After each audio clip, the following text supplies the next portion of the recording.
నమస్తే, welcome to Leo.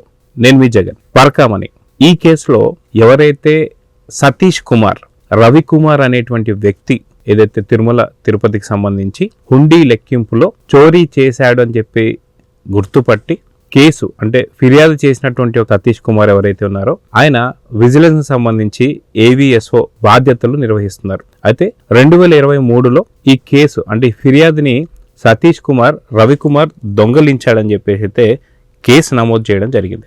అయితే దీనిపైన అప్పటి వైసీపీ ప్రభుత్వంలో ఉన్నటువంటి ఒక పెద్దలు ఎవరైతే ఉన్నారో దీన్ని గమనించి సమగ్ర విచారణ చేసిన తర్వాత రవికుమార్ భయపడిపోయి తనకున్నటువంటి ఒక ఆస్తులు కావచ్చు లేదా దొంగిలించినటువంటి సొమ్ము కావచ్చు సొత్తు కావచ్చు తిరిగి ఇచ్చేస్తానన్నప్పుడు దేవుడిని కూడా దీంట్లో కలుపుకొని వైసీపీ పెద్దలందరూ కూడా కలిసి దేవుణ్ణి కూడా ఈ యొక్క స్కామ్లో ఇన్వాల్వ్ చేసి ఆయనకు ఒక గిఫ్ట్ డీడ్ కొంత రాసి పెద్ద మొత్తంలో వైసీపీ వాళ్ళు సొమ్ము చేసుకున్నారు.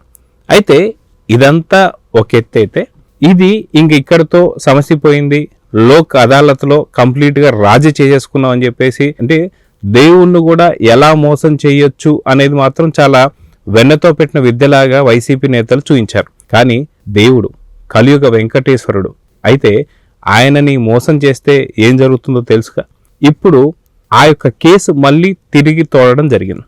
దీనికి సంబంధించి ఎవరైతే ఏవిఎస్ఓ బాధ్యతలు నిర్వహిస్తున్న ఆ టైంలో ఉన్నటువంటి ఒక సతీష్ కుమార్ గారిని మళ్ళీ విచారించడం జరిగింది.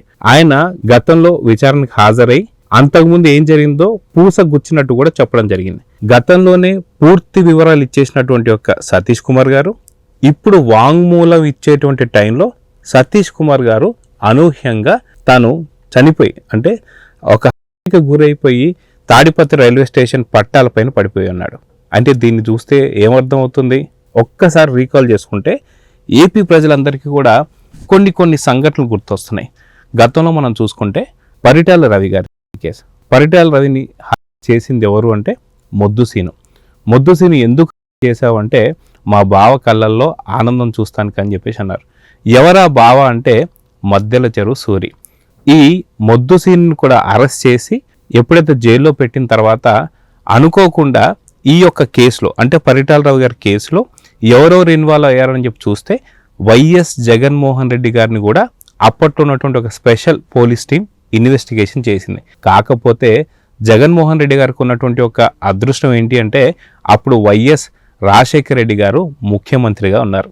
దీని తర్వాత ఆ యొక్క మొద్దుసీన్ని అదే జైల్లో అనుకోకుండా ఓం ప్రకాష్ అనేటువంటి వ్యక్తి చంపాడని చెప్పేసి అని తెలిసింది. దాని తర్వాత ఆ ఓం ప్రకాష్ అనుకోకుండా మరణించడం మనం చూసాం. సో ఇది అయిపోయిన తర్వాత మధ్యల చెరు సూరి కూడా చనిపోవడం చూసాం.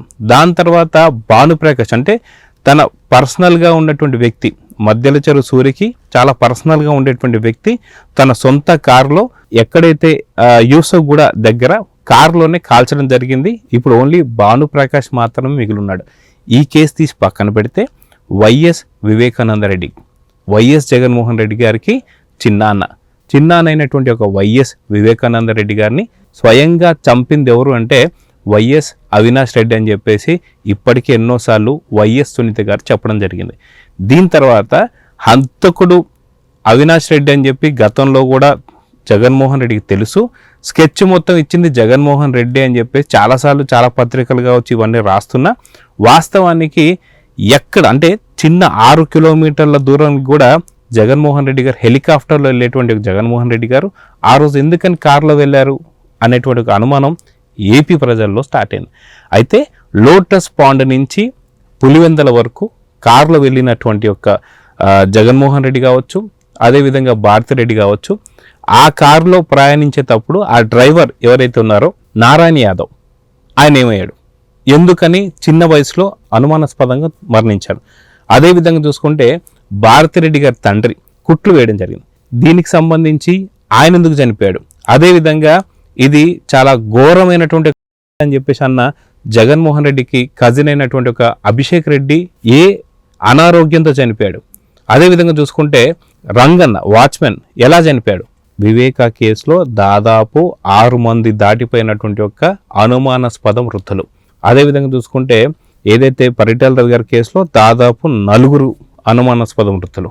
ఇవన్నీ చూసుకుంటుంటే పరకామణి కేసు ఈ కేసుకు సంబంధించి దేవుణ్ణి కూడా ఇన్వాల్వ్ చేసి దేవుడికి కూడా దొంగతనం అంటగట్టి ఆయన్ని కూడా దీంట్లో ఒక పాత్రను చేసి ఆయనకే గిఫ్ట్ డీడీలు రాసేసి ఆయన్ని కూడా ఈ కేసులో పెట్టారు అంటే ఏదైతే వైసీపీ నాయకులు ఎవరైతే ఉన్నారో వీళ్ళు చెప్తున్న మాటలు చూస్తే ఖచ్చితంగా గతంలో ఉన్న కేసులన్నీ కూడా గుర్తొస్తున్నాయి. ఇవన్నీ తీసి పక్కన పెడితే భూమన కరుణాకర్ రెడ్డి గారిని ఎవరైనా సరే పరకామణి కేసులో రవికుమార్ దొంగగా ఉన్నాడు కదా, దానికి సంబంధించిన పంచుకునేటువంటి దాని గురించి ఎవరు మాట్లాడతలేదు. కానీ సతీష్ గురించి కానీ సతీష్ మరణాన్ని గురించి కానీ భూమన కరుణాకర్ రెడ్డి గారిని ఎవరన్నా అడిగారా? అడక్క ముందే కళ్ళకు కట్టినట్టుగా ఇది గవర్నమెంట్ ఒత్తిడి, అంటే టీడీపీకి సంబంధించినటువంటి నేతల ఒత్తిడి లేదా పోలీసు ఒత్తిడి వల్లే ఇలా జరిగిందని చెప్పేసి భూమన కరుణాకర్ రెడ్డి గారు ఏ ఆధారాలతో మాట్లాడారు, ఇప్పుడు అరెస్ట్ చేయాలని చెప్పి కోరుకుంటున్నారు.